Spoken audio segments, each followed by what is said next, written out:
आज हम आपके लिए एक हॉन्टेड गुड़िया की कहानी लेकर आए हैं, तो हेडफोन लगा के सुनिएगा और भी अच्छा लगेगा। ये बात सन 1918 की है। एक सुजुकी नाम का एक लड़का था जो लगभग 17 साल का था।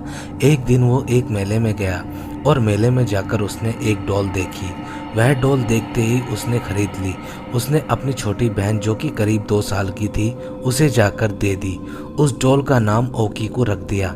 वह डॉल उसकी छोटी बहन को बहुत ज़्यादा पसंद आई। वह लड़की उस डॉल के साथ हमेशा खेलने लगी, हमेशा सोती थी, रहती थी। उस डॉल के साथ बहुत ज़्यादा वह खुश थी। 1 साल बाद जब वह लड़की करीब 3 साल की हुई तो उसको एक बीमारी ने जकड़ लिया। उसे बहुत तेज बुखार हुआ। इसी के कारण उसकी मृत्यु हो गई। जापान की प्रथा के अनुसार जब कोई व्यक्ति मर जाता है तो उससे जुड़ी हुई चीज़ों को भी उसी के साथ दफना दिया जाता है, लेकिन ऐसा नहीं हुआ।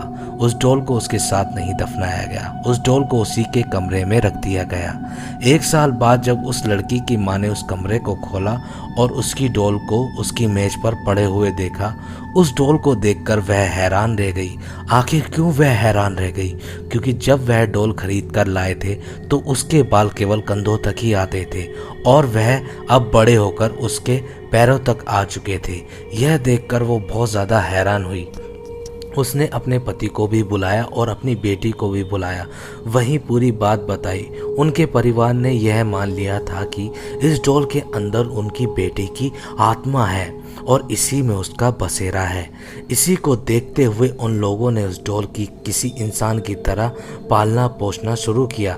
वे हमेशा उस डॉल का ख्याल रखते थे और समय समय पर उसके बाल की कटिंग भी करते थे, और जैसे ही उसके बाल कमर तक आते वैसे ही उसको काट के वापस वैसा ठीक कर दिया जाता था।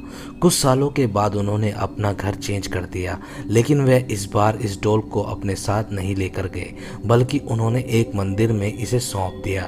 उन्होंने इस डॉल को दिखाते हुए मंदिर के पुजारियों को पूरी बात बताई।